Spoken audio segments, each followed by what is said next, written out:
I got my manager yelled at by a customer over his dumb rules, obligatory first-time poster and all that. To understand what happened, you first need to understand two people, Susan and Jack.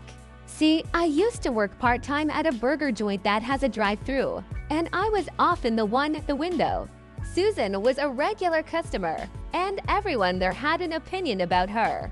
She's very particular and has a tendency to snap at you if you don't do it right the first time without being asked.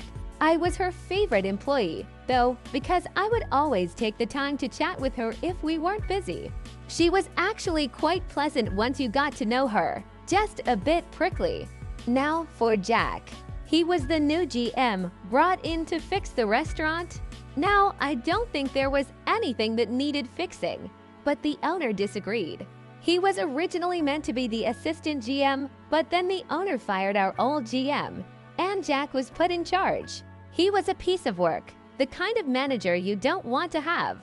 My favorite Jack moment was when he pulled all the staff on shift into the back while we were still open to lecture us on not smiling enough. You know the type of manager. On to the story.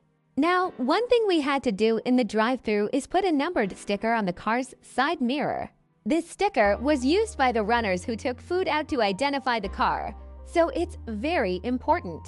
Susan, however, didn't like having the sticker on her mirror.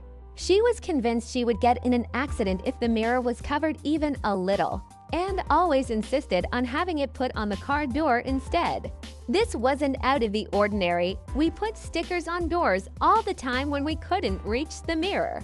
However, Jack decided he wasn't having it and made a new rule that we could only put stickers on mirrors. I figured, okay, but if the customer asks for it, it should still be fine, right? Wrong. I got chewed out for putting the sticker on Susan's car door. I tried to explain to Jack why I did it, but he wouldn't listen.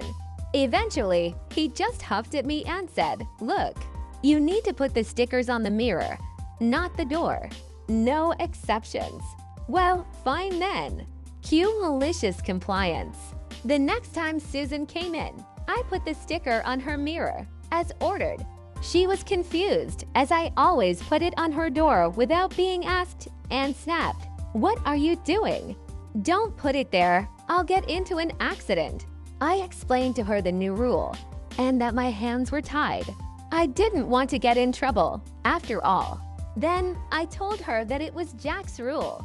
I didn't get to witness the next part directly, unfortunately. However, I heard about it secondhand from my coworkers. Apparently, when one of the runners brought her food out, she stopped them and asked them to grab Jack. She then proceeded to give Jack the ass-chewing of a lifetime about his dumb rule. One particular quote that was relayed to me was, "What point is there to force them to put it there? They can see it just fine on the door." My thoughts exactly, Susan. Anyway, the rule was later amended that customers could request for the sticker to be placed on their door. Sorry it wasn't as dramatic as most posts on here, but I wanted to share my bit of compliance.